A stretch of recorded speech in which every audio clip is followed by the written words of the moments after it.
Cooling ഗ്ലാസും ജാക്കറ്റും crop ടീഷർട്ടും ബാഗി പാൻറ്റും ഒക്കെ ഇട്ടൊന്ന് സ്റ്റൈലായിട്ട് ഞാനൊന്ന് പുറത്തേക്ക് പോകുന്നുണ്ട്. വേറെ എവിടേക്കല്ല, ചാവക്കാട്ടേക്കാണ് പോണത്. മെയിനായിട്ട് ഇതൊക്കെ വെയർ ചെയ്യാനുള്ളത് എൻ്റെ കെയർ ആണ് കേട്ടോ, അതായത് സ്കിൻ കെയർ ആണ്. ഇപ്പോൾ ടാൻ നല്ല രീതിക്ക് അടിക്കുന്നുണ്ട്, അതുകൊണ്ട് ജാക്കറ്റ് വെയർ ചെയ്തു. അതുപോലെ തന്നെ കൂളിംഗ് ഗ്ലാസ് പിന്നെ ഞാൻ വണ്ടി ഓടിക്കുമ്പോൾ സ്ഥിരം വെയർ ചെയ്യുന്നതാണ് കേട്ടോ.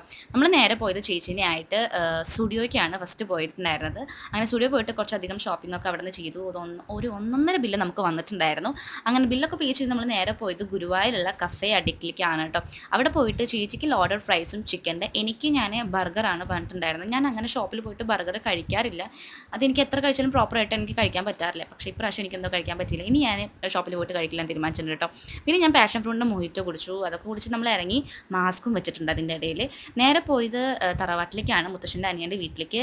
ദുബായിൽ നിന്ന് കൊടുത്ത ചോക്ലേറ്റും കാര്യങ്ങളൊക്കെ അവിടെ കൊടുത്തു. ഇനി നമ്മൾ പോണത് ചെറിയമ്മയുടെ വീട്ടിലേക്കാണ്. അവിടെയും ചോക്ലേറ്റ് ഒക്കെ കൊടുക്കാനുണ്ട്. സോ അവിടെ പോയപ്പോൾ ഡോറനെ കണ്ടു, കുറച്ച് നേരം സംസാരിച്ചു. പിന്നെ ഞാൻ ഈ ഒരു ഇൻസ്ട്രുമെൻറ്റ് കുറച്ച് നേരം അങ്ങോട്ടും ഇങ്ങോട്ടൊക്കെ വായിച്ചു കേട്ടോ. അതിനുശേഷം പിന്നെ നമ്മൾ സ്നേഹേനെയും കൂട്ടി അവിടെ നിന്ന് ചാവക്കാടുള്ള സ്റ്റുഡിയോയ്ക്ക് വീണ്ടും വന്നു. കാരണം എൻ്റെ ബ്രൈറ്റ് ടു ബി ആണ് നാളെ. സോ സ്നേഹയ്ക്ക് ഡ്രസ്സ് ഇല്ല എന്ന് പറഞ്ഞിട്ടുണ്ടായിരുന്നു. സോ നമ്മളൊരു വൈറ്റ് ഫ്രോക്ക് എടുത്തിട്ടാണ് അവിടെ നിന്ന് മടങ്ങിയത് കേട്ടോ. അപ്പോൾ അത്രയേ ഉള്ളൂ. ബൈ.